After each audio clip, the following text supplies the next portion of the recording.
How we got here: Enlightenment, counter-enlightenment, and pluralism. MAGA isn't a new argument, but a continuation of a centuries-old argument between traditional ideas of knowledge, authority, and society, and the brash, exciting, and radical ideas developed during the scientific revolution in the 17th century, the Enlightenment in the 18th century, and the Industrial Revolution and nationalism, the 19th century, and continuing into our own time.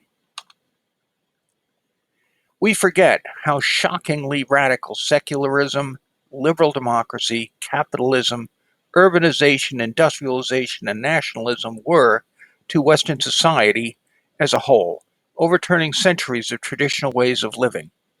Some of us never got over it.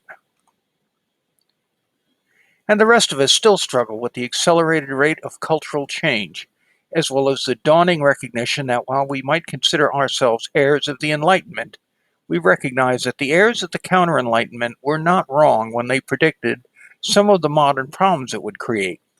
The following two slides are titled by the videos they describe.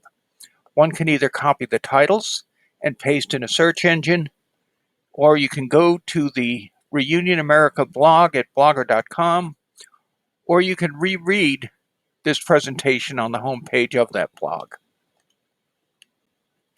First video is Sectional Conflict, Regional Differences, Period 5, 1844 to 1877, U.S. History at the Khan Academy.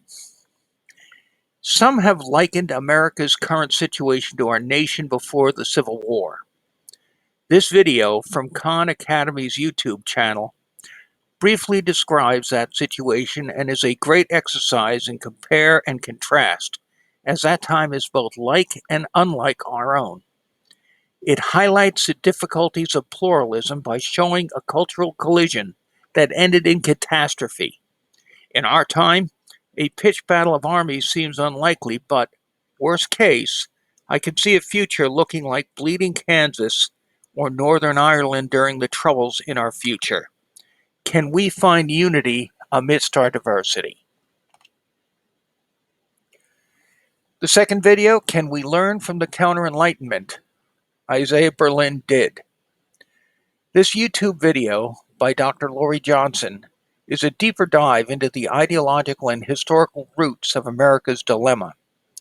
Isaiah Berlin was a liberal who nonetheless struggled to engage with the counter-enlightenment and confronted its most serious dilemma.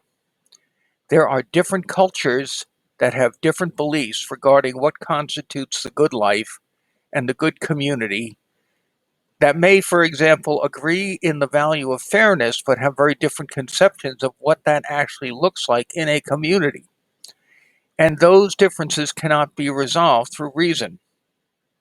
Reasonable people may disagree with each other. E pluribus unum, out of many one, is a tough nut to crack, especially in a nation as geographically large and culturally diverse as our own. So, next up, social capital, the value of social networks.